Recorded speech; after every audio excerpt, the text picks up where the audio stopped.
Hello artists, so I've just finished my first term, 3 months at the Royal Drawing School, where I've basically been drawing every single day, and I'm going to go over what has happened to my art, how my drawing and my painting has evolved over that time. I'm going to begin looking a little bit at the drawings I was doing before starting my course, and that was rather fine line drawings with ink pen and careful detailed studies with a mechanical pencil. As an oil painter, when I got around to trying to translate some of that work into paintings, I actually found it incredibly challenging to do so. Most of them lacked tone and gesture, which resulted in a massive disconnect between the mediums. So I started the drawing year with a new kind of mindset, and that was to try and develop my drawing in a more interesting and beneficial way for my painting. That kind of being my intention going in. And my classes were also split between classes outside or out of house classes, such as drawing at Hyde Park and other cold, windy places. And also back in the studio where we have a studio setup or possibly a contextual lecture or something like that. So with that, I had two different contexts to think about. And as I started my classes, I began to study the drawings of painters that I admired and looked at how they transformed those drawings into paintings. These references included artists such as Pierre Bonnard, Richard Diebenkorn, and Joachim Soroya. For those within the fine art scene, here's a very kind of handy tip for you. If you're really stuck, you don't have a kind of way you like to draw or record, or you're a bit lost when it comes to maybe your visual language and you don't know how to learn a way of expressing yourself, I think the best place to start is if you learn to draw from observation, but also have artist references that you admire next to you. So for example, if I'm drawing from Hyde Park and I want to, understand how maybe Monet thinks when he's painting, I will get a load of Monet drawings, see how his drawings translate into his paintings, then bring a load of his drawings with me, original drawings with me to Hyde Park. And while I'm drawing, I'll be looking at how he's maybe navigating space with different marks, tone, texture, and so on. So I realized that a fine ink pen was probably not useful for the kind of paintings I wanted to end up making. So I ditched the pen and began using more pencil and experimenting with ink and gouache. As my drawing loosened up, I also began drawing a lot less with line, more with tone, and a couple of my tutors actually commented that my drawings looked like drawings of someone who thinks in color. And speaking of color, in my out-of-house classes, particularly with gardens and greenhouses, I actually began to fill up a smaller gouache sketchbook. I took color schemes and composition ideas from the references I was printing out for each class. Some artists who are fantastic to look at for color are Matisse, Matthew Wong, and Voyard. But as any artist knows, not everything you do can be a success, and I had a crap ton of failure this term as well.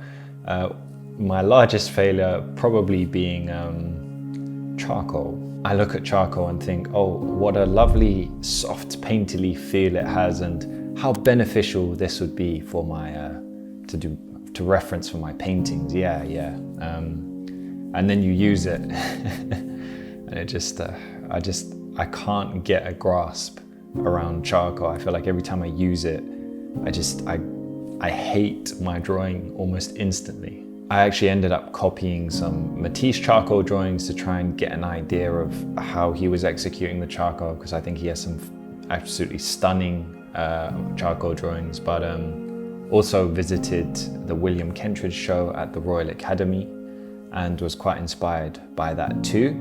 I even made my little own custom bowl of charcoal powder to put on with a brush. But it's not clicking for me right now, and I don't know if I'll be able to get it to click by the end of the year, so subscribe. Another drawing medium I've had more success with has been ink. I've started a new experimental sketchbook where I make random ink drawings as a response to some of the work I've done in class in combination with artists I've been looking at. In the first few pieces I'm showing here, you can see the influence of Chinese ink painting on the types of brushwork I'm trying to understand. And you can see that I'm interested in navigating space with pattern. Now let's talk a little bit about organization. I think if you're going to be productive as an artist, the way you organize yourself is really important. So the way I've been organizing, in particular my sketchbooks this term, I have my gouache kind of color sketchbook. All my gouache paintings go in my smaller gouache sketchbook. I have a ink sketchbook where I have kind of ink studies, experimental ink studies. I have a completely kind of random imaginary composition / come up for ideas for paintings sketchbook that I tend to work in pencil. That's, I feel like, a very interesting sketchbook. And then I have a slightly larger one for more analytical studies. I've done quite a few analytical studies from the British Museum, and tend to stick to observational work in that slightly larger sketchbook. When drawing, you should think about intention, and sometimes when you're drawing, you can go into a more emotive, expressive direction, which might say more about you as an artist. Or you might go in a more analytical direction because you want a really accurate shape or object you want to reference in a future work. If you have a look at my drawings from the British Museum, they tend to be more on the analytical side, as I'm really trying to get an idea of what's in front of me rather than creating my own artistic interpretation of it.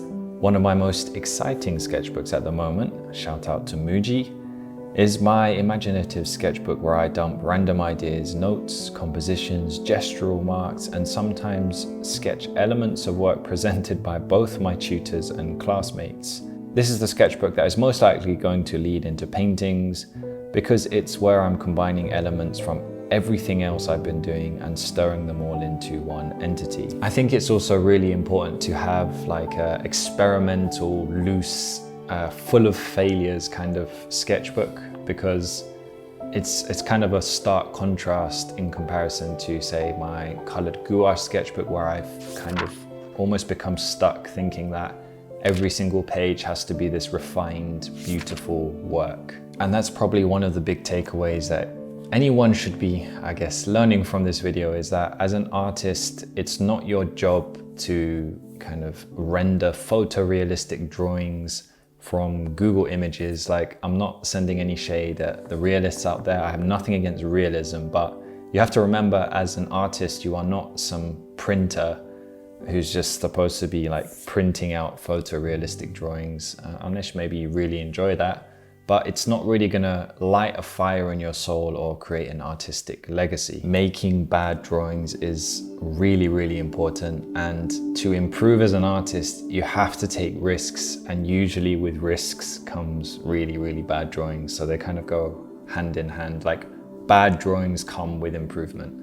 There's no way of getting around that. The reality is, all of this struggling I'm having with my drawing is also the same struggle I'm having with my painting at the moment. The extra element I have to think of when it comes to my painting is the quality of the surface, and I've been continuously reworking a few pieces, still trying to figure things out in some weird instinctual way. But this 90 days of intense drawing I've just kind of got through has really helped me push my work in a direction that it wouldn't have gone in if I hadn't have done all of that drawing. And of course, drawing that much in sketchbooks helps me make more sketchbook tours. So make sure you subscribe, and do check out my blog, because if you want a more detailed account on what I'm doing each week at the drawing school, I've actually blogged my first 10 weeks, kind of saying what I've been up to, showing some work outside of the stuff that I just put on Instagram. So subscribe to my blog. I will put a link in the description for those who are interested. And here is my awkward goodbye.